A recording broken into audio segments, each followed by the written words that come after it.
La vision du pape Léon XIII à l'origine de la prière à Saint-Michel. La vision de Léon XIII. Publiée par la Revue de l'Ordre séculier de Saint-Augustin de décembre 1941. Le 13 octobre 1884, après que le pape Léon XIII eut terminé de célébrer la messe dans la chapelle Vaticane, entouré de quelques cardinaux et membres du Vatican, il s'arrêta soudainement au pied de l'autel. Il se tint là environ 10 minutes comme en extase, son visage blanc de lumière. Puis, partant immédiatement de la chapelle à son bureau, il composa la prière à Saint-Michel-Archange avec instruction pour qu'elle soit dite partout après chaque messe basse.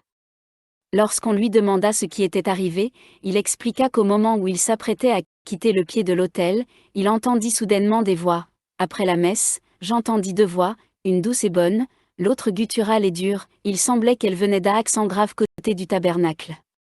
Il s'agissait du démon qui s'adressait au Seigneur, comme dans un dialogue. Voici ce que j'ai entendu, la voix gutturale, la voix de Satan dans son orgueil, criant au Seigneur, « Je peux détruire ton Église. » La voix douce du Seigneur, « Tu peux ? Alors, fais-le donc. » Satan, pour cela, j'ai besoin de plus de temps et de pouvoir. Notre Seigneur, combien de temps ? Combien de pouvoir ? Satan, 75 à 100 ans et un plus grand pouvoir sur ceux qui se mettent à mon service. Notre Seigneur, tu as le temps, tu auras le pouvoir. Fais avec cela ce que tu veux. Puis, j'ai eu une terrible vision de l'enfer, j'ai vu la terre comme enveloppée de ténèbres et, d'un abîme, j'ai vu sortir une légion de démons qui se répandait sur le monde pour détruire les œuvres de l'Église et s'attaquer à l'Église elle-même que je vis réduite à l'extrémité. Alors, Saint Michel apparut et refoula les mauvais esprits dans l'abîme. Puis, j'ai vu Saint Michel Archange intervenir non à ce moment, mais bien plus tard, quand les personnes multiplieraient leurs prières ferventes envers l'Archange. La description de la vision se trouve également dans le livre de Mgr Henri de Lassus La conjuration antichrétienne, tome 3.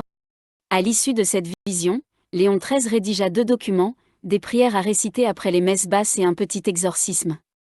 Voici ce que dit Dom Amort, toujours dans son livre Un exorciste raconte.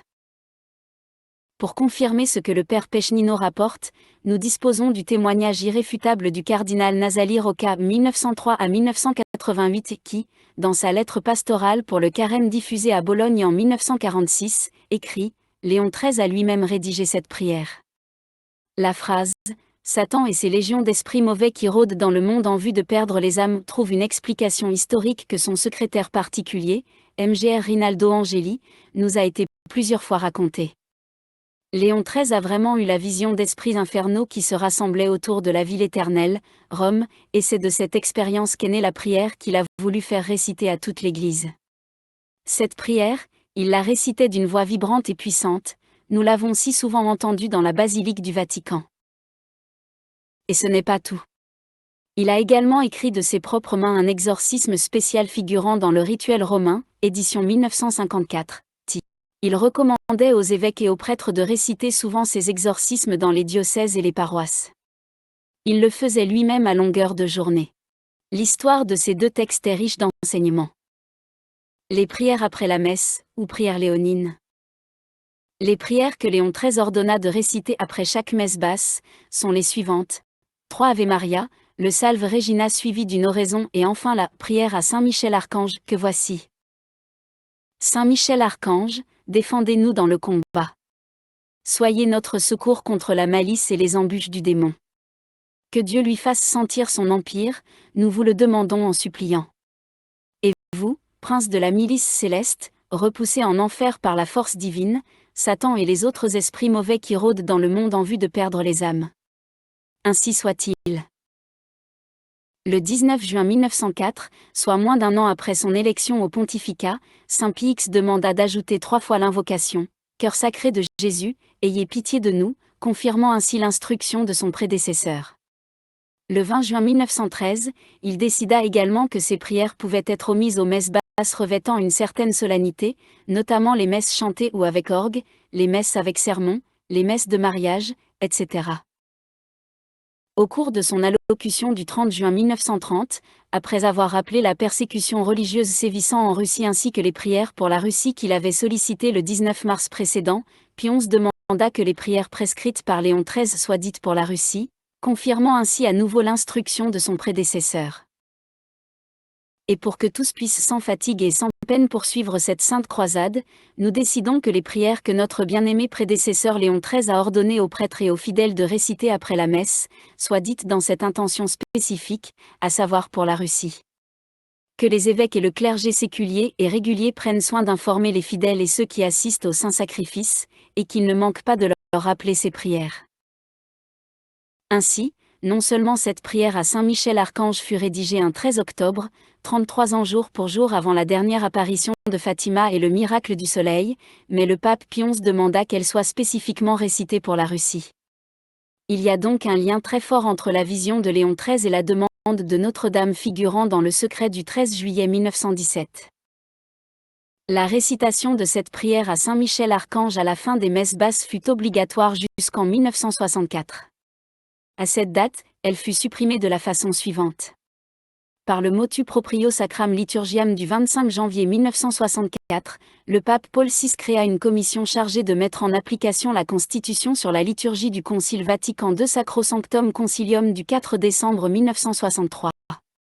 Cette commission, présidée au début par le cardinal Lercaro, archevêque de Bologne, et dont le secrétaire était Mgr Bunini, élabora le Novus Ordo Missae promulgué le 6 avril 1969.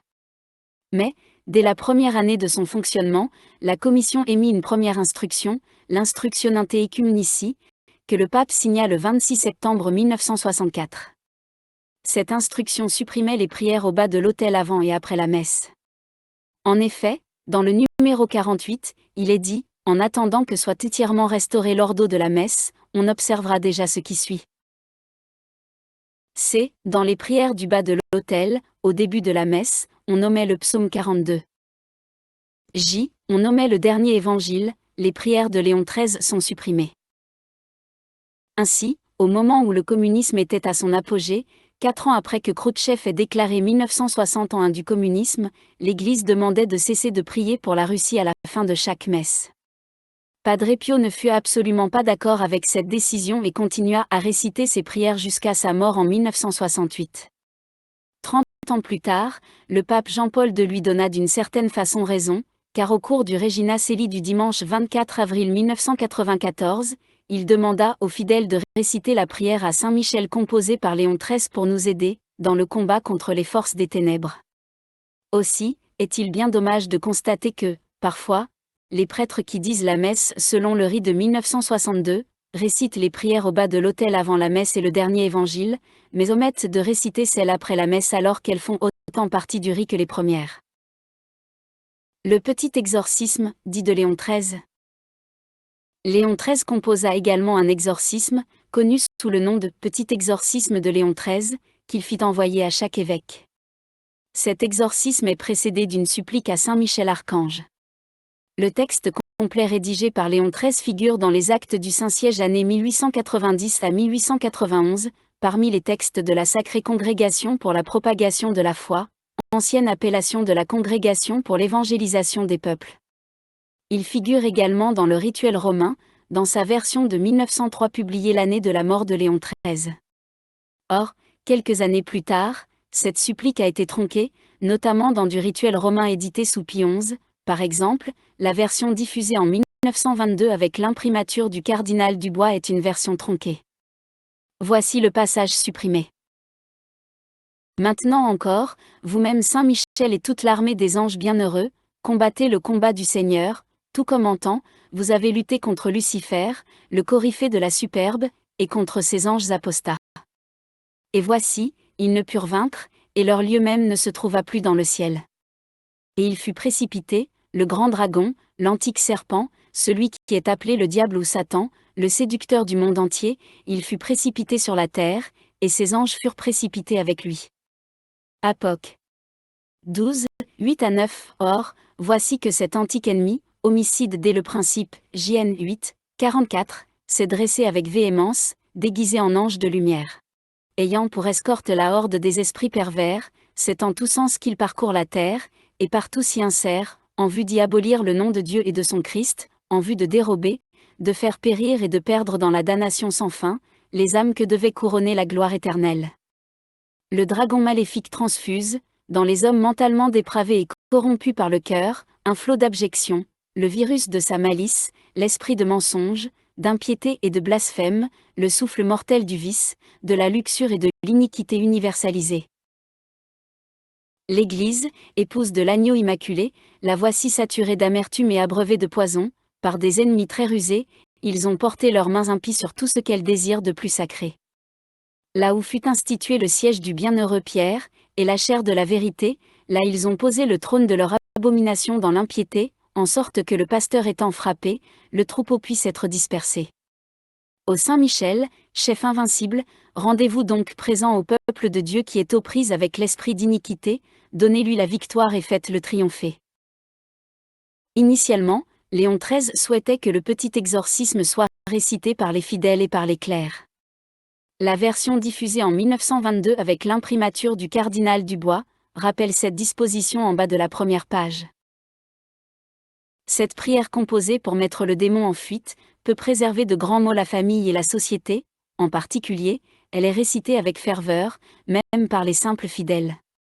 On s'en servira spécialement dans les cas où l'on peut supposer une action du démon se manifestant soit par la méchanceté des hommes, soit par des tentations, des maladies, des tempêtes, des calamités de toutes sortes.